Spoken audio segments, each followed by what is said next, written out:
अस्सलाम वालेकुम। Welcome to my channel voice over by Amna Shah. I hope कि आप खुश होंगे। लिसनर्स, आज मैं आपको इंस्पेक्टर तबीरुल हसन रिजवी की एक और सनसनीखेज तफ्तीशी कहानी रकासा की रात सुना रही हूँ। तो आइए सुनते हैं। शमशाद बाई लाहौर के बाजार हुस्न की नौखेज मुगन्निया और रकासा थी। इसकी उम्र 15-16 साल के दरमियान थी। हुस्न के साथ खुदा ने इसे आवाज़ भी पुरसोज दी थी। इसके हुस्न को इश्तियाल अंगेज़ और इसे खूबसूरत भला कहा जाता था। इस वक्त तक कोई राजा, महाराजा या नवाब ही पहुंच सकता था। नवंबर 1941 में एक रोज़ अखबारों में खबर छपी कि शमशाद बाई, जिसकी उम्र अभी 15 साल से कुछ ही ऊपर हुई थी, जंग में कत्ल हो गई है। ऐसे लगता था जैसे सारे लाहौर पर सन्नाटा तारी हो गया हो। फिजा भी अश्कबार थी। शमशाद थी तो नौखेज, लेकिन उसने रक्स और गायकी में तिलिस्माती असर पैदा कर लिया था। इसका कत्ल सरकारी फाइलों में आज भी महफूज है। उसे तारीखी हैसियत हासिल हो गई थी। रक्स व सुरूद और साखर व मीना की दुनिया की ये शहजादी जंग में वहाँ के नवाब मोहम्मद नवाज की, जो नवाब ऑफ डबकलां के नाम से जाना पहचाना जाता था, महलनुमा कोठी में कत्ल हुई थी। इसे नवाब मोहम्मद नवाज लाहौर से अपने साथ जंग ले गया था। 8 नवंबर 1941 की रात थी। आधी रात के लगभग नवाब मोहम्मद नवाज का खास मुलाजिम मोहम्मद हुसैन, जो नवाब का मुंशी भी था, जंग के डिस्ट्रिक्ट सुप्रिंटेंडेंट पुलिस खान बहादुर सैयद नूर हुसैन शाह के बंगले पर गया। उसके साथ जंग का एक हिंदू वकील लाला मनोहर लाल था। ये वकील नवाब का मुशीर कानून था।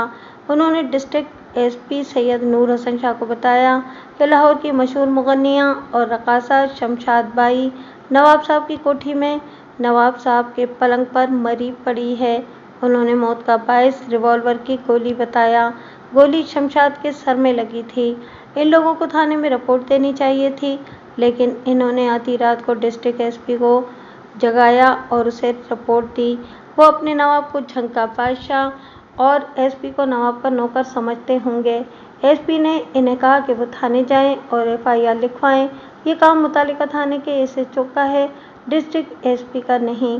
नवाब मोहम्मद नवाज के मुलाजिम मोहम्मद हुसैन और वकील लाला मनोहर लाल ने एसपी से कहा कि शमशाद बाई नवाब साहब के बेडरूम में इनके पलंग पर कत्ल हुई है और नवाब साहब लाश के पास बैठे हुए थे, इसलिए कत्ल का शक नवाब साहब पर होता है। हालांकि हकीकत तो कुछ और है। इसलिए नवाब साहब ने कहा है कि एसपी सैयद नूर हुसैन शाह 2 लाख रुपया नकद ले लें और इस केस को दबा दें। सैयद नूर हुसैन शाह दयानतदार अफसर थे। उन्हें इस पेशकश पर गुस्सा आ गया। गौर इस बात पर कीजिए कि उस वक्त का 2 लाख रुपया आज के 25 लाख रुपए के बराबर था। नूर हुसैन शाह ने इनको अपनी कोठी से निकाल दिया और थाने जाने को कहा। यहाँ मैं अर्ज़ कर दूँ कि सरकारी कागजात में 2 लाख रुपए की इस पेशकश का जिक्र नहीं आया। कत्ल की इस वारदात के 11 साल बाद मुझे जंग पुलिस में भेजा गया था। एक रोज़ साबिक वज़ीर खुराक कर्नल आबिद हुसैन से मुलाकात हुई। शमशाद बाई के कत्ल का किस्सा चल निकला। कर्नल आबिद हुसैन ने मुझे बताया कि डिस्ट्रिक्ट एसपी सैयद नूर हुसैन शाह को 2 लाख रुपया रिश्वत पेश की गई थी, जो उन्होंने ठुकरा दी थी। नवाब मोहम्मद नवाज का मुलाजिम खास मोहम्मद हुसैन और वकील लाला मनोहर लाल थाने गए। थाने का SHO sub inspector Ali Hussain था। उसने मोहम्मद हुसैन और लाला मनोहर लाल का बयान लिखकर एफआईआर बनाम मोहम्मद हुसैन तहरीर की। उस वक्त सुबह के 3:30 बज रहे थे। सब इंस्पेक्टर अली हुसैन ने लाला मनोहर लाल का भी बयान लिख लिया। इस हिंदू वकील ने यह बयान दिया कि रात को मोहम्मद हुसैन उसके घर गया और उसे बताया कि शमशाद बाई को किसी ने गोली मार दी है। इसके तकिए पर खून है और नवाब मोहम्मद नवाज इसकी लाश के पास बैठा हुआ है। लाला मनोहर लाल ने अपने बयान में कहा कि वो नवाब की कोठी में गया, लेकिन बेडरूम के अंदर नहीं गया। उसने बेडरूम की खिड़की में से देखा कि नवाब मोहम्मद नवाज शमशाद बाई की लाश के साथ बैठा हुआ था। शमशाद बाई के सर के नीचे तकिए पर बहुत खून था। नवाब ने लाला मनोहर लाल से कहा, शमशाद मर गई है। सब इंस्पेक्टर अली हुसैन मौका वारदात पर गया। वो फट रही थी। उसने देखा कि कत्ल के बाद इतना ज़्यादा वक्त गुजर जाने के बावजूद नवाब मोहम्मद नवाज शमशाद बाई की लाश के पास ही बैठा हुआ था। वो हिलाने और बुलाने पर भी नहीं बोलता था, जैसे वो बेहोश पड़ा हुआ हो। शमशाद मरी हुई थी। एक रिवॉल्वर पलंग के करीब फर्श पर पड़ा था। यह 38 बोर का रिवॉल्वर था। सब इंस्पेक्टर अली हुसैन ने रिवॉल्वर उठाकर उसकी नाली सूंघी। बारूद की बू नुमायां थी। रिवॉल्वर का सिलेंडर खोलकर देखा, इसमें 4 गोलियां थीं और 2 होल, यानी कि खाली खोखे इस रिवॉल्वर से बताते थे कि 2 गोलियां फायर हुई थीं। एक गोली मकतूला के सर के पिछले हिस्से में लगी और दूसरी पलंग के साथ वाली दीवार में लगी थी। दीवार पर जहां गोली का निशान था वो फर्श से 6 फीट 3 इंच ऊंचा था। आतिशदान के पास एक भरी हुई राइफल खड़ी रखी थी। तलाशी में नवाब के एक अटैची केस से मैगजीन वाला पिस्तौल बरामद हुआ।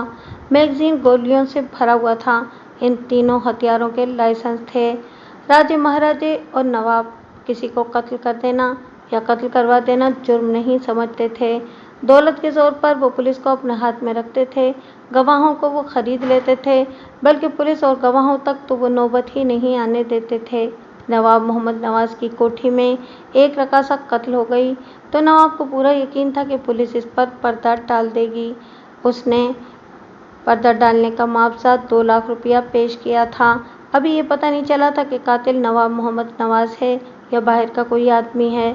नवाब की बेहोशी शक पैदा कर रही थी कि कातिल बाहर का आदमी है, लेकिन वारदात एक नवाब की कोठी में हुई थी, इसलिए इसमें नवाब के खानदान के ही किसी फर्द का हाथ हो सकता था। इसलिए पर्दापोशी ज़रूरी थी, मगर 2 लाख रुपया एक एसपी को ना खरीद सका।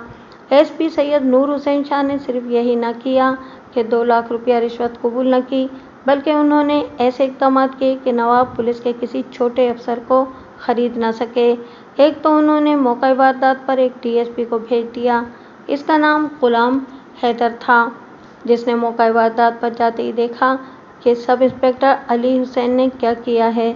उसने कोठी में वही कुछ देखा जो उसे अली हुसैन ने बताया था कि वो देख चुका है। झंग के फोटोग्राफर जगन्नाथ को बुलाया गया। उसने मकतूला और नवाब मोहम्मद नवाज की तस्वीर इस हालत में ली कि नवाब बेहोशी की हालत में मकतूला के पास लेटा हुआ था। फिर उसने कमरे में पुलिस की ज़रूरत के मुताबिक मुख्तलिफ तस्वीरें लीं। डीएसपी गुलाम हैदर को मौका वारदात पर भेजकर भी डिस्ट्रिक्ट एसपी नूर हुसैन शाह को इत्मीनान न हुआ। वो दौलत की ताकत और चकाचौंध से वाकिफ थे।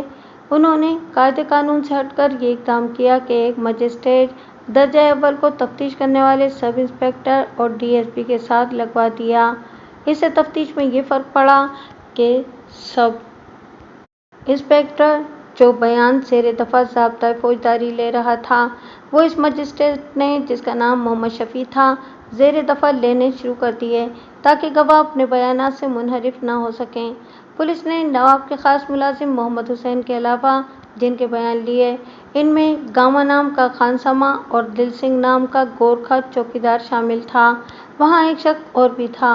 वो नवाब मोहम्मद नवाज का चचाजाद भाई था।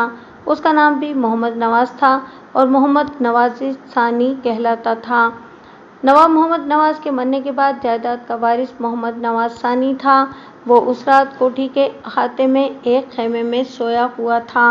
आखिर नवाब मोहम्मद नवाज होश में आ गया। उसे बयान देने को कहा गया। उसने कहा कि वो अदालत में तहरीरी बयान देगा। दूसरे अफराद के बयानात की रोशनी में नवाब मोहम्मद नवाज को ही मुल्ज़िम तस्वुर किया गया। इसकी जामा तलाशी से इसकी जेब से 25,000 रुपये बरामद हुआ। उस वक्त 10,000 रुपयों का एक नोट हुआ करता था और 1,000 रुपयों का भी। मुल्ज़िम से बरामद होने वाली रकम इस तरह थी: 10,000 के 2 और 1,000 के 5 नोट बरामद हुए और एक बेशकीमत हार पलंग पर पड़ा था। नवाब मोहम्मद नवाज को गिरफ्तार कर लिया गया, मगर इसे थाने की हवालात में रखने के बजाय जुडिशल में भेज दिया गया। झंग के सेशन जज ने इसे ज़मानत पर रिहा कर दिया। ये दफ़ा 302 ताज़ीरात हिंद का केस था। इसमें ज़मानत नहीं हो सकती थी। साफ ज़ाहिर है कि नवाब का असर और रसूख और पैसा काम कर गया था, मगर डिस्ट्रिक्ट एसपी सैयद नूर हुसैन शाह ने हाई कोर्ट में दरख्वास्त देकर नवाब की ज़मानत मंसूख करा दी। चूँकि नवाब बीमार था, इसलिए इसे अस्पताल में दाखिल करा दिया गया और वो वहीं ज़ेरे हिरासत रहा। मुल्ज़िम नवाब मोहम्मद नवाज के असर और रसूख को देखते हुए नूर हुसैन शाह ने हाई कोर्ट से ये हुक्म ले लिया कि मुकदमे की समाअत झंग सेशन कोर्ट की बजाय लाहौर सेशन कोर्ट में की जाए। चुनांचे केस लाहौर मुंतकिल कर दिया गया। ये कोई मामूली केस न था। शमशाद बाई जैसी हसीन और नौखेज रकासा कत्ल हो गई थी और कत्ल का मुलजिम एक नवाब था। दरअसल कत्ल से ज़्यादा सनसनीखेज खबर ये थी कि एक नवाब को गिरफ्तार कर लिया गया था। मकतूला का पोस्टमार्टम छंग में वहाँ के civil surgeon doctor Sher Singh ने किया। इसने रिपोर्ट में लिखा कि गोली गुद्दी के बाएं से सर में दाखिल हुई और खोपड़ी में दाएं तरफ गई। यही गोली मौत का बाइस बनी। ये गोली खोपड़ी से निकली नहीं और पोस्टमार्टम में खोपड़ी में ना पाई गई। डॉक्टर ने राय लिखी कि मकतूला अपनी दाएं करवट लेटी हुई थी जब उसे गोली मारी गई। इस वक्त मकतूला का सर जरा ऊंचा था। यह ख्याल भी जाहिर किया गया कि गोली दाएं कान में से निकल गई होगी। दूसरी गोली जो दीवार में लगी थी वो कमरे में पड़ी हुई मिल गई थी। ये पिचकी हुई थी। इस गोली के मुतालिक नहीं कहा जा सकता था कि ये खोपड़ी से पार होकर दीवार में लगी होगी। सर में लगने वाली गोली का ज़ाविया मुख्तलिफ था। मैं नवाब मोहम्मद नवाज़ के मुतालिक ये बताना ज़रूरी समझता हूँ कि वह नवाब मेहर हक नवाज़ खान का अकलौता बेटा था। बेटा अभी छोटा सा था कि बाप फौत हो गया। एक तो नवाब का बेटा और दूसरे अकलौता, तीसरे ये कि इतनी ज़्यादा जायदाद और दौलत का तनहा वारिस जिसका शुमारी न था। वो तो अपने आप को सारी दुनिया का बादशाह समझता था। इसकी परवरिश के लिए एक यूरोपियन गवर्नेंस रखी गई थी। इसकी परवरिश और तालीम व तरबियत इसी गवर्नेंस की निगरानी में हुई। मोहम्मद नवाज़ ने तालीम चीफ्स कॉलेज लाहौर में पाई, जिसे अब एचिसन कॉलेज कहा जाता है। तालीम से फरागत के बाद इसकी शादी पंजाब के इस वक्त के वज़ीर तालीम मियां सर फजल हुसैन की बेटी से हुई। मोहम्मद नवाज़ बड़ा बांका और तरादार नौजवान था और ऐशो इशरत का दिलदादा। इसकी अय्याशी का मरकज़ लाहौर था। शायद यही वजह थी कि इसकी अज़दवाजी ज़िंदगी में तकद्दुर पैदा हो गया। इसकी सिर्फ एक बेटी पैदा हुई, फिर उसने अपनी बीवी को तलाक दे दी। ये 1936 का वाक़या है। इसके बाद इसने एक और शादी की, मगर थोड़ी ही अरसे बाद ये बीवी पुरअसरार हालात में मर गई। जंग अज़ीम दोयम शुरू हो गई। जंग की इब्तिदा अंग्रेज़ों के लिए मनहूस साबित हुई। यूँ लगता था जैसे पसपाई और शिकस्त इनके मुकद्दर में लिख दी गई है। इन्हें रुपए पैसे की बेतहाशा ज़रूरत थी। हिंदुस्तान में उन्होंने जिन लोगों को रियासतें और जागीरें दे रखी थीं, उनसे अंग्रेज़ ने वॉर फंड के नाम से खूब दौलत बटोरी। इसके एवज़ अंग्रेज़ ने इन्हें मज़ीद मराद दी। इनमें एक ये थी कि वॉर फंड में बढ़ चढ़ कर चंदा देने वाले नवाबों और जागीरदारों के जवान बेटों को अंग्रेज़ ने लेफ्टिनेंट और कैप्टन बना दिया। जंग अज़ीम के वक्त नवाब मोहम्मद नवाज़ जवान था। अंग्रेज़ ने इसे भी वॉर फंड के एवज़ लेफ्टिनेंट का ओहदा देकर रिक्रूटिंग ऑफिसर बना दिया, लेकिन इसकी सेहत जवानी में ही तबाह हो गई थी। यह अय्याशी और दिन रात शराब के नशे में बदमस्त रहने का नतीजा था। इसका जिस्म अंदर से खोखला हो चुका था। उसे मजबूरन इस्तीफ़ा देना पड़ा। उसके करीबी हलकों से पता चला कि ताकत की अंग्रेज़ी और देसी दवाइयाँ खा खा कर उसके असाब और जिस्मानी मशीनरी बुरी तरह बिगड़ गई थी। डॉक्टरों और हकीमों ने इससे खूब दौलत बटोरी। हकीमों ने उसे बड़ी कीमती कुश्ते खिलाए। इसके मुलाजिम मोहम्मद हुसैन के बयान के मुताबिक 23 अक्टूबर 1941 के रोज़ नवाब मोहम्मद नवाज़ इलाज के लिए झंग से लाहौर आया और यहाँ फ्लेयर होटल में ठहरा। इस वक्त फ्लेटर होटल मगरबी तर्ज का वाहिद होटल था जिसमें अंग्रेज़ और हिंदुस्तानी महाराजे और नवाब ठहरा करते थे। नवाब मोहम्मद नवाज़ इलाज के लिए आया था और इसका जिस्म जवाब दे गया था, लेकिन अय्याशी की लत ऐसी थी कि इसने नए माल की तलाश में मोहम्मद हुसैन को भेजा। इसे एक नौखेज़ रकासा मिल गई जिसका नाम शमशाद बाई था और जिसकी उम्र अभी 16 साल भी नहीं हुई थी। शमशाद बाई होटल में इसके पास आती रही। वो मुगन्निया भी थी और रकासा भी। उसने नवाब मोहम्मद नवाज़ की अलील दुनिया में रौनक पैदा किए रखी। उस वक्त नवाब की उम्र 30 साल थी, लेकिन बीमारी और शराब नोशी ने उसे ज़ईफ़ कर दिया था। 6 नवंबर 1941 के रोज़ नवाब मोहम्मद नवाज़ ने शमशाद को 17,000 रुपया नकद दिया, जो आज के 2 लाख के बराबर था। शमशाद को उसने अपने गांव खानगढ़ ज़िला मुल्तान चलने पर आमादा कर लिया। शमशाद क्यों न जाती, ये इसका पेशा था और नवाब मोहम्मद नवाज़ सोने के अंडे देने वाली मुर्गी था। वो साथ चल पड़ी। उसने अपने जवान भाई तालिब को साथ ले लिया। لاہور سے ریل گاڑی کا فرسٹ کلاس ٹکٹ بک کرایا گیا۔ شمشاد اور اس کے بھائی کے علاوہ نواب کے 2 ملازم بھی ساتھ تھے، ایک تھا محمد حسین اور دوسرا خانسامہ گاما۔ ریل گاڑی صبح 4 بجے خانیوال اسٹیشن پر پہنچی۔ نواب کو اپنے گاؤں خان گڑھ جانا تھا، لیکن اس نے کہا کہ اس کی طبیعت زیادہ خراب ہے، اس لیے وہ خان گڑھ کی بجائے جھنگ جائے گا۔ چنانچہ یہ پارٹی ملتان جانے کی بجائے گاڑی بدل کر دن کے 11:30 بجے جھنگ پہنچ گئی۔ جھنگ میں نواب محمد نواز کی کوٹھی میں اس کا چچا زاد بھائی محمد نواز ثانی مقیم تھا۔ نواب محمد نواز بغیر اطلاع جھنگ پہنچا تھا اور اس کے ساتھ شمشاد بھی تھی، اس لیے محمد نواز ثانی نے کوٹھی کے احاطے میں ایک خیمہ نصب کرا لیا اور اس میں منتقل ہو گیا۔ یہ عجیب سا لگتا ہے کہ اتنی بڑی کوٹھی میں، جس کے کمروں کا کوئی شمار نہ تھا، نواب کا چچا زاد بھائی کسی کمرے کی بجائے خیمے میں رہے۔ اس کی وجہ یہ تھی کہ نواب محمد نواز جب کسی طوائف یا کسی دوسری عورت کو بلاتا تھا تو وہ پوری کوٹھی خالی کرا لیا کرتا تھا۔ یہ بھی ذہن میں رکھیں کہ کوٹھی میں نواب اور اس کے نوکروں کے سوا کوئی اور تھا ہی نہیں، اس کی بیوی نہیں تھی، کوئی بچہ نہیں تھا، ماں باپ مر چکے تھے اور وہ اکیلا تھا۔ نواب محمد نواز اور شمشاد بھائی شام 5 بجے تک ڈریسنگ روم میں خوش گپیوں میں محو رہے، پھر بیڈ روم میں چلے گئے۔ تقریباً 1 گھنٹے تک گاما نواب کی ٹانگوں کی مالش کرتا رہا اور دباتا رہا۔ رات 10 بجے نواب کو کھانا بیڈ روم میں دیا گیا۔ شمشاد نے کھانا اپنے بھائی طالب کے ساتھ ڈرائنگ روم میں کھایا، پھر شمشاد سونے کے لیے نواب کے بیڈ روم میں چلی گئی۔ اس کے بعد ملازم کوٹھی کے احاطے میں اپنے کوارٹروں میں چلے گئے۔ خانسامہ گاما باورچی خانے میں سویا۔ شمشاد بھائی کا بھائی طالب باورچی خانے کے ساتھ والے کمرے میں سویا۔ آدھی رات کے لگ بھگ خانسامہ نے نواب محمد نواز کی پکار سنی، محمد حسین کو بلاؤ۔ محمد حسین اپنے کوارٹر میں سویا ہوا تھا۔ خانسامہ جو نواب کی پکار پر جاگ اٹھا تھا، دوڑا گیا اور محمد حسین کو جگا لایا۔ ان دونوں کے بیانات کے مطابق دونوں نواب کے بیڈ روم کی طرف دوڑے گئے۔ دروازہ بند تھا، لیکن غسل خانے کا دروازہ جو باہر کو کھلتا تھا کھلا تھا، کواڑ بند تھے، چٹخنی نہیں چڑھی ہوئی تھی۔ غسل خانے کا بیڈ روم میں کھلنے والا دروازہ بھی کھلا تھا۔ یہ دونوں جب غسل خانے کے باہر والے دروازے کے قریب پہنچے تھے، اس وقت انہوں نے بیڈ روم میں رائفل یا ریوالور فائر ہونے کا دھماکہ سنا۔ دونوں اندر گئے اور دیکھا کہ نواب شمشاد کے پاس ہی پلنگ پر لیٹا ہوا ہے اور شمشاد کے تکیے پر خون ہی خون ہے۔ نواب کو ان دونوں نے بلایا، مگر وہ چپ چاپ لیٹا رہا جیسے بے ہوش ہو۔ کمرے میں مدھم روشنی والا نائٹ بلب روشن تھا۔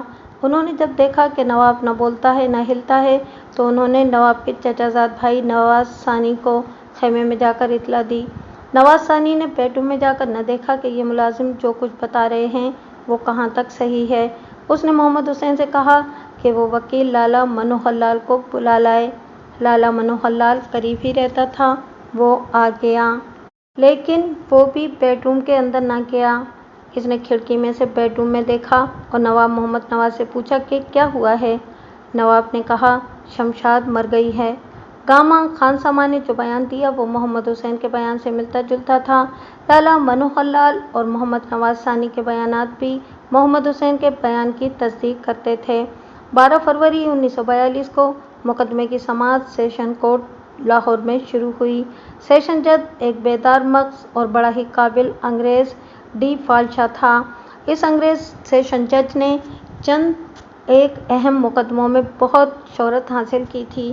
سیشن کورٹ میں جانے سے پہلے کیس مجسٹریٹ کی عدالت میں چلا تھا۔ اس دوران ڈسٹرکٹ ایس پی نے عدالت میں درخواست دی کہ ڈاکٹر شیر سنگھ نے پوسٹ مارٹم کر کے جو رپورٹ تیار کی ہے وہ مشکوک ہے، اس لیے لاش کو قبر سے نکال کر کسی اور ڈاکٹر سے دوبارہ پوسٹ مارٹم کرایا جائے۔ زیادہ تر شک یہ تھا کہ گولی سر میں لگی اور دوسری طرف سے کھوپڑی سے پار نہیں ہوئی تو گئی کہاں۔ ڈاکٹر شیر سنگھ نے لکھا تھا کہ گولی کھوپڑی میں نہیں تھی۔ ایس پی کی درخواست منظور کر لی گئی اور ایک مجسٹریٹ کی نگرانی میں 20 دسمبر 1941 کے روز میانی صاحب لاہور میں شمشاد کی قبر کھود کر لاش نکلوائی گئی اور ڈاکٹر محمد طفیل سول سرجن نے لاش کا پوسٹ مارٹم کیا۔ اس ڈاکٹر نے مقتولہ کی کھوپڑی سے گولی نکال لی جو عدالت میں پیش کی گئی۔ مقدمے کی سماعت شروع ہوئی۔ جج کے علاوہ عدالت میں 4 ایسیسر بھی تھے۔ پاکستان میں یہ سلسلہ ختم کر دیا گیا ہے۔ انگریزوں کے دور میں ہندوستان میں قتل کے مقدموں کی سماعت میں 4 اسیسر عدالت میں موجود ہوتے تھے۔ یہ بالکل ویسے ہی تھا جیسے بعض ترقی یافتہ ممالک میں جیوری ہوتی ہے۔ ہندوستان کی سیشن کورٹوں میں اسیسر معزز شہریوں میں سے منتخب کیے جاتے تھے اور ان کی باقاعدہ تنخواہ نہیں ہوتی تھی۔ انہیں مقدمے کے دوران پیشیوں کے مطابق الاؤنس ملتا تھا۔ عام زبان میں انہیں سیسر کہا جاتا تھا۔ بعض آدمی خوشامد اور دربار میں رسائی سے سیسر بن جاتے تھے۔ ضروری نہیں تھا کہ یہ قانون کی سوجھ بوجھ رکھتے ہوں۔ مقدمے کی سماعت ختم ہوتی تھی تو جج ان سے رائے لیتا اور فیصلہ کرتا تھا۔ شمشاد کے قتل کے کیس میں جو 4 اسیسر مقرر کیے گئے وہ دانشمند اور پڑھے لکھے تھے۔ سرکاری وکیل نصیر احمد صدیقی تھے جو لائل پور سیشن کورٹ کے پی تھے۔ ان کی قابلیت مسلمہ تھی۔ انہیں اس کیس کے لیے لائل پور موجودہ فیصل آباد سے بلایا گیا تھا۔ ملزم کے وکیل لاہور مشہور و معروف اور نامور بیرسٹر میاں عبدالعزیز تھے۔ ان کے اسسٹنٹ لاہور اور جھنگ کے چیدہ وکیل تھے۔ ہر پیشی پر عدالت میں دل دھرنے کی جگہ نہیں رہتی تھی۔ اخباری نمائندے بھی موجود ہوتے تھے۔ استغاثہ کے گواہ زیادہ نہ رکھے گئے، صرف یہ تھے: محمد حسین گاما خانسامہ، محمد نواز ثانی شمشاد کا بھائی طالب اور گورکھا چوکیدار دل سنگھ۔ اس گورکھے نے بیان دیا تھا کہ وہ کوٹھی کے باہر والے گیٹ پر کھڑا تھا اور اس نے ایک فائر کی آواز سنی تھی۔ سب سے زیادہ اہم گواہ نواب محمد نواز کا خاص ملازم محمد حسین تھا۔ اس نے وہی بیان دیا جو وہ تفتیش میں دے چکا تھا۔ اس پر سب سے زیادہ جرح ہوئی، جس میں اس نے کہا کہ ملزم نواب محمد نواز شراب نوشی کا بے انتہا عادی تھا۔ اس نے خانے وار ریلوے اسٹیشن پر شراب پینی شروع کی تھی۔ اس وقت صبح کے 8 بجے تھے۔ جھنگ پہنچ کر رات 10 بجے تک پیتا ہی رہا۔ اس رات کوٹھی کے بیڈ روم میں وسکی کی 5 خالی بوتلیں اور ایک بھری ہوئی بوتل پائی گئی۔ محمد حسین نے جرح میں یہ بھی کہا کہ نواب محمد نواز کے تعلقات اپنے چچا زاد بھائی محمد نواز ثانی کے ساتھ کشیدہ تھے۔ اس کی وجہ یہ تھی کہ محمد نواز ثانی نواب محمد نواز کی جائیداد کا وارث بازگشت تھا اور نواب محمد نواز جائیداد عیاشی میں اڑاتا چلا جا رہا تھا۔ اس وقت تک وہ اس وقت کے 3 لاکھ روپے مالیت کی جائیداد اور عیاشیوں کی نظر کر چکا تھا۔ شمشاد بائی کے بھائی طالب نے جرح میں کہا کہ اس کی بہن نے نواب محمد نواز کے سلوک، برتاؤ اور رویے کے خلاف کبھی شکایت نہیں کی تھی اور وہ نواب کے ساتھ بہت خوش تھی۔ ایک اور اہم گواہ محمد نواز ثانی تھا۔ اس گواہ کی اہمیت یہ تھی کہ صفائی کا وکیل یہ ثابت کرنا چاہتا تھا کہ قاتل محمد نواز ثانی ہے۔ اس پر بھی بڑی سخت اور تفصیلی جرح کی گئی، جس میں اس پر الزام عائد کیا گیا کہ شمشاد کو اس نے قتل کیا ہے۔ اس نے اس الزام کی تردید کی اور تسلیم کیا کہ نواب محمد نواز خاندان کی کئی لاکھ کی جائیداد بیچ کر عیاشیوں میں اڑا چکا تھا۔ محمد نواز ثانی نے خریداروں کو خبردار کیا تھا کہ یہ جائیداد نہ خریدیں۔ محمد نواز ثانی نے یہ بھی کہا کہ اس نے یہ درخواست بھی دے رکھی تھی کہ جائیداد کورٹ آف وارز کے سپرد کی جائے تاکہ نواب محمد نواز جائیداد کو فروخت نہ کر سکے۔ اس وجہ سے اس کے تعلقات نواب محمد نواز کے ساتھ کشیدہ تھے۔ اس سے جرح میں پوچھا گیا کہ جب اسے اطلاع ملی تھی کہ شمشاد نواب محمد نواز کے بیڈ روم میں قتل ہو گئی ہے تو وہ بیڈ روم میں کیوں نہیں گیا تھا؟ اس نے جواب دیا کہ وہ اس خوف سے بیڈ روم میں نہیں گیا تھا کہ قتل کا الزام اس پر تھوپ دیا جائے گا۔ شہادت میں لالا منوہر لال بھی ایک اہم گواہ تھا، لیکن سرکاری وکیل نے اسے شہادت سے خارج کر دیا تھا کیونکہ وہ کچھ صاف اور کھری باتیں اپنے بیان میں شامل کرنے پر اتر آیا تھا۔ استغاثہ نے 2 اور گواہ پیش کر دیے۔ یہ 2 گانے والی طوائفیں تھیں، دونوں جھنگ کی تھیں۔ ایک کا نام زہرہ اور دوسری کا خیرہ تھا۔ انہوں نے بیان دیا کہ بقوہ کی شام انہیں نواب محمد نواز نے گانا سننے کے لیے بلایا تھا۔ دونوں نے گانا سنایا۔ اس کے بعد نواب نے شمشاد سے کہا کہ وہ گانا سنائے، مگر اس نے انکار کر دیا۔ اس نے غالباً اسے اپنی توہین سمجھا تھا کہ وہ شعرائے آفاق مغنیاں ہو کر جھنگ کی معمولی سی گانے والیوں کے مقابلے میں گائے۔ نواب کے اصرار کے باوجود اس نے گانا نہ سنایا۔ نواب محمد نواز آخر نواب تھا، وہ بہت برہم ہوا۔ شمشاد کا انکار نواب کی توہین تھی۔ میری ذاتی رائے یہ ہے کہ ان دونوں طوائفوں کو جھوٹے گواہوں کے طور پر پیش کیا گیا تھا۔ پولیس کو یہ اقدام اس صورت میں کرنا پڑتا ہے جب یقین ہوتا ہے کہ جرم کا ارتکاب اسی ملزم نے کیا ہے۔ लेकिन इसे सज़ा दिलाने के लिए शहादत की कमी है। इसे पैडिंग कहते हैं। अगर शहादत के खाली खाने पुर न किए जाएं तो मुजरिम सज़ा से बच जाते हैं। इन दोनों गाने वालियों को कत्ल की तहरीक या बाइस साबित करने के लिए पेश किया गया था। कत्ल के केस में ये बताना पड़ता है कि कत्ल का बाइस क्या था। चुनांचे अदालत में ये जाहिर किया गया कि नवाब मोहम्मद नवाज शमशाद के इनकार पर इतना बरहम हुआ कि उसे कत्ल कर दिया। आखिर में मुलजिम नवाज मोहम्मद नवाब का बयान हुआ। उसने तफ्तीश में पुलिस या मजिस्ट्रेट को कोई बयान नहीं दिया था। उसने कहा था कि वो अदालत में तहरीरी बयान देगा, लेकिन उसने ज़बानी बयान दिया। उसने कहा कि उसने शमशाद भाई को कत्ल नहीं किया। उसने तस्लीम नहीं किया कि वो दोनों एक ही पलंग पर बैठे हुए थे। उसने कहा कि शमशाद से वो नाराज़ नहीं था, बल्कि उसने शमशाद को खती रकम, एक बेशकीमत अंगूठी और एक हार दिया था। नवाब अपने बयान में शमशाद बाई को शमशाद बेगम कहता रहा। उसने कहा कि वो शमशाद बेगम को अपने साथ शादी करने के लिए झंगलाया था। उसने कहा कि उसके खिलाफ ये केस उसकी जायदाद पर कब्जा करने के लिए बनाया गया है। इसकी बीवी नहीं, बेटा नहीं, भाई भी नहीं। उसका चचाजाद भाई मोहम्मद नवाज सानी उसका दुश्मन बना हुआ है और इस शख्स ने जायदाद कोर्ट ऑफ वार्ड्स के सुपुर्द कराने की कोशिश की थी और मोहम्मद नवाज सानी जायदाद का वारिस बाज़गश्त थे, यानी इसके मरने के बाद तमाम जायदाद का वारिस मोहम्मद नवाज सानी है। उसने कहा कि तमाम कमरों के दरवाजे अंदर से बंद थे। गुसलखाने के अंदर और बाहर वाले दरवाजे किसी ने खुले छोड़ दिए थे। इसने बयान में कहा कि एक तो वो बीमार है, दूसरे सफ़र की थकन और तीसरे ये कि वो रात 10 बजे तक शराब पीता रहा था। वो तो होश में था ही नहीं। वो शमशाद के पहलू में मदहोशी की नींद सो गया था। उसने ये भी कहा कि बेडरूम में रोशनी नहीं थी। उसने कहा कि एक शोर से उसकी आंख खुली तो उसने अपने मोतमिद मुलाजिम मोहम्मद हुसैन को पुकारा। फिर उसने अपने मुलाजिमों को बुलाने के लिए रिवॉल्वर की एक गोली दीवार की तरफ फायर की। ये गोली दीवार में लगी थी। उसने ये भी कहा कि इससे पहले उसने एक फायर की आवाज़ सुनी थी जिससे उसकी आंख खुली थी। उसने एक आदमी को भागते देखा था जो गुसलखाने में चला गया था। नवाब ने कहा कि वो उठ नहीं सकता था। इस पर इतनी दहशत तारी हुई कि वो बेहोश हो गया। उसने ये भी कहा कि रिवॉल्वर उसी का इस्तेमाल किया गया है जो दरअसल उस पर फायर किया गया था, लेकिन गोली शमशाद के सर में लगी।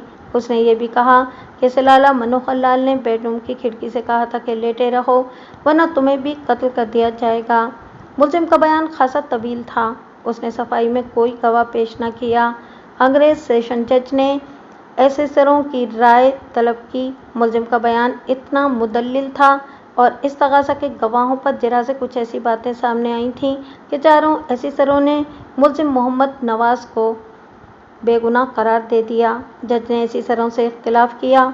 उसने अपने फैसले में लिखा कि गवाहों ने कहा है कि वो नवाब की पुकार पर बेडरूम की तरफ दौड़े गए और जब गुसलखाने के बाहर वाले दरवाजे पर पहुंचे तो उन्होंने एक फायर की आवाज़ सुनी। अगर कातिल कोई और होता, जिसके मुतालिक मुलजिम ने कहा है कि उसने उसे भागते और गुसलखाने में जाते देखा था, तो मुलजिम जो दौड़े आ रहे थे इस आदमी को गुसलखाने से निकलता देख सकते थे।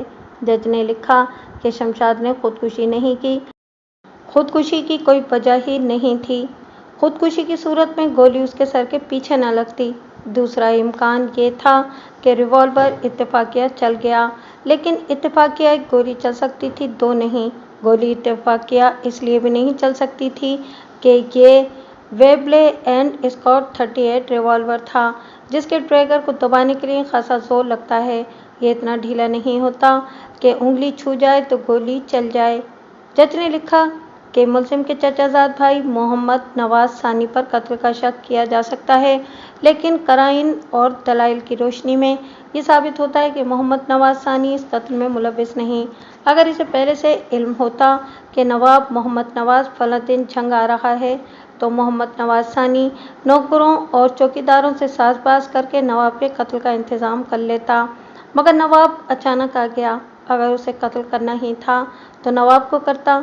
शमशाद को कत्ल करने की उसे क्या ज़रूरत थी। जज ने लिखा था कि मुलजिम 8-9 घंटे लाश के साथ रहा। इसका वकील लाला मनोहर लाल आया तो नवाब ने उसे ये ना कहा कि शमशाद को कोई कत्ल कर गया है। इसकी बजाय इसने ये कहा कि शमशाद मर गई है। सेशन जज ने दोनों गाने वालियों जोहरा और खैरा को अहमियत न दी। उसने लिखा कि इस्तगासा ने कत्ल का बाइस पेश करने की कोशिश की है, लेकिन ये ज़रूरी नहीं कि कत्ल का बाइस भी साबित किया जाए। हमें कराइन को शहादत के तौर पर सामने रखना है।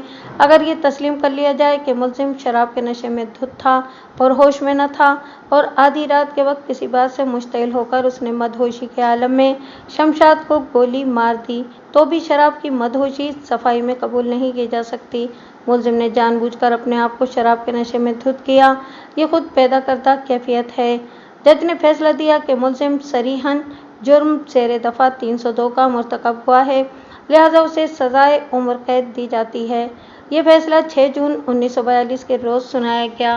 मुल्जिम की सेहत बहुत ही बिगड़ चुकी थी और वो ज़ेरे इलाज था, इसलिए उम्र कैदी की हैसियत से म्यू अस्पताल में रखा गया। उसने हाई कोर्ट में अपील दायर की, जो समाअत के लिए एक अंग्रेज जज जस्टिस सर डगलस यंग की अदालत में गई, लेकिन ये जज छुट्टी पर कश्मीर गया हुआ था। अपील की समाअत अभी शुरू नहीं हुई थी कि 7 जुलाई 1942 के रोज़ नवाब मोहम्मद नवाज अस्पताल में फौत हो गया। इस वक्त इसकी उम्र 31 बरस थी। अयाशी और शराब नोशी ने उसके एज़ाए रईसा को खा लिया था। हकीकत छुपी नहीं रह सकती। कत्ल की वजह ये मालूम हुई कि नवाब मोहम्मद नवाज इस कदर अलील और कमज़ोर हो चुका था कि उसके लिए अपने पाँव पर खड़े रहना मुहाल था, लेकिन शमशाद जैसी नोखेज़ रकासा को साथ लिए फिरता था। बकुआ की रात शमशाद ने नवाब की हालत पर तंज किया और कहकहा लगाया था। ये भी पता चला था कि शमशाद ने उसे पलंग से गिरा दिया था। वो उठा। उस वक्त शमशाद हंसते हंसते दाएं करवट हो गई थी। नवाब मोहम्मद नवाज ने तकिए के नीचे से रिवॉल्वर निकाला और शमशाद के सर के पीछे गोली मार दी। चूँकि गोली दिमाग में चली गई थी, इसलिए मकतूला जिस पोजीशन में थी, इसी पोजीशन में फौरन मर गई। मैंने कहा है कि महाराजों नवाबों की जुराइम की पर्दापोशी एक आम सी बात थी। पुलिस इनके हाथ में होती थी, लेकिन एक नवाब को सज़ा दिलाने के लिए जो इक़दामात डिस्ट्रिक्ट एसपी खान बहादुर सैयद नूर हुसैन शाह ने किए, वो गैर मामूली हैं। मैं ज़रूरी समझता हूँ कि इस शख्सियत का मुख्तसर सा खाका पेश करूँ। सैयद नूर हुसैन शाह चकवाल ज़िला झेलम के रहने वाले थे। खूबरू और सखी थे। जिन हालात में उन्होंने परवरिश पाई, इनका अंदाज़ा इससे कीजिए कि वो मैट्रिक पास नहीं कर सके थे, क्योंकि खानगी हालात इजाज़त ना देते थे। ज़रिया माश के लिए पुलिस में बहैसियत कांस्टेबल भर्ती होने के लिए रावलपिंडी चले गए। वो भर्ती के उम्मीदवारों की सफ़ में खड़े थे। एक अंग्रेज़ अफसर ने इन्हें देखा तो इनकी शक्ल सूरत और नौजवानी से मुतासिर होकर पूछा कि इनकी तालीम कितनी है। सैयद नूर हुसैन ने बताया कि वो गुर्बत की वजह से मैट्रिक पास नहीं कर सके। अंग्रेज़ अफसर ने इन्हें कहा कि जाओ और मैट्रिक पास करके मेरे पास आ जाना। सैयद नूर हुसैन शाह ने इसी साल मैट्रिक पास कर लिया और इस अंग्रेज़ अफसर के पास चले गए। उसने उन्हें सीधा सब इंस्पेक्टर भर्ती कर लिया और ट्रेनिंग के लिए भेज दिया। नूर हुसैन शाह ने बहुत मेहनत की और ट्रेनिंग से कामयाबी से निकल आए। अब वो सब इंस्पेक्टर थे। उन्होंने दयानतदारी को अपना उसूल बनाए रखा और एसपी के ओहदे तक पहुँचे और खान बहादुर का खिताब हासिल किया। गरीब के इस बेटे ने 2 लाख रुपया रिश्वत ठुकराकर एक नवाब को उम्र कैद दिलाई। पंजाब पुलिस से रिटायर्ड होकर रियासत भावलपुर के कमिश्नर पुलिस बने। इनकी एहलिया फौत हो गई। औलाद सिर्फ एक बेटा था, जिसने अमेरिका से केमिस्ट्री में डॉक्टरेट की डिग्री ली, मगर नौजवानी में ही फौत हो गया। सैयद नूर हुसैन शाह ने 95 बरस उम्र पाई। इबादत इलाही उनका शेवा था। अपनी ड्यूटी को भी इबादत इलाही समझते थे।